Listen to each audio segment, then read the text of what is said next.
Në Kosovë, autoritetet thanë se komuniteti ndërkombëtar duhet të ushtrojë më shumë tryesëri ndaj Beogradit për zhbllokimin e rrugëve në veriun e Kosovës. Serbët lokal ndërkohë po mbajnë të mbyllura të gjitha rrugët në zonë në shenjë mospajtimi me vendosjen e policisë dhe doganierëve të Kosovës në vendkalimet kufitare me Serbinë në veri. Beogradi po kërkon që çështja e vendkalimeve të diskutohet në bisedimet e ndërmjetësuara nga Bashkimi Evropian, ndërsa Prishtina thotë se kjo çështje është e mbyllur me marrëveshjen e arritur në fillim të shtatorit për njohjen e vulave doganore. Nga Prishtina njofton korespondenti ynë Leonat Shehu. Autoritetet në Kosovë kanë bërë thirrje komunitetit ndërkombëtar që të shtojë tryesni mbi Beogradin për zhbllokimin e rrugëve në veriun e Kosovës.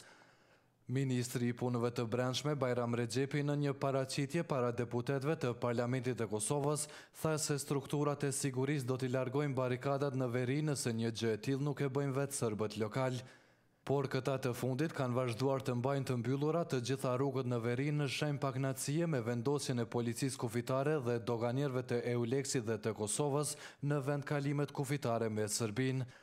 Ministri i Brendshëm e cilësoi të qetëpon me tensione situatën e sigurisë në veri, ndërsa akuzoi Beogradin se po qëndron prapa bllokimit të rrugëve në veri. Ai e cilësoi vendosjen e doganave në vendkalimet kufitare si një hap të madh drejt shtrirjes së sovranitetit të Kosovës, por sipas tij mbeten ende shumë sfida, siç janë ndjekja e shkaktarëve të dhunës në veri dhe funksionimi i gjykatave, që sipas tij do të ndodhin në bashkërendim me partnerët ndërkombëtar. Një pjesë e opozitës e ka kritikuar qeverinë për çastin ndaj veriut. Lëvizja vetëvendosje vlerëson se operacionet në veri janë pasuar nga shtimi i pranisë së Beogradit në veri, i cili e ka shtuar kontrollin në atë zonë. Beogradi dhe serbët e veriut kërkojnë largimin e personelit shqiptar në vendkalimet kufitare, sikursh për zhbllokimin e rrugëve.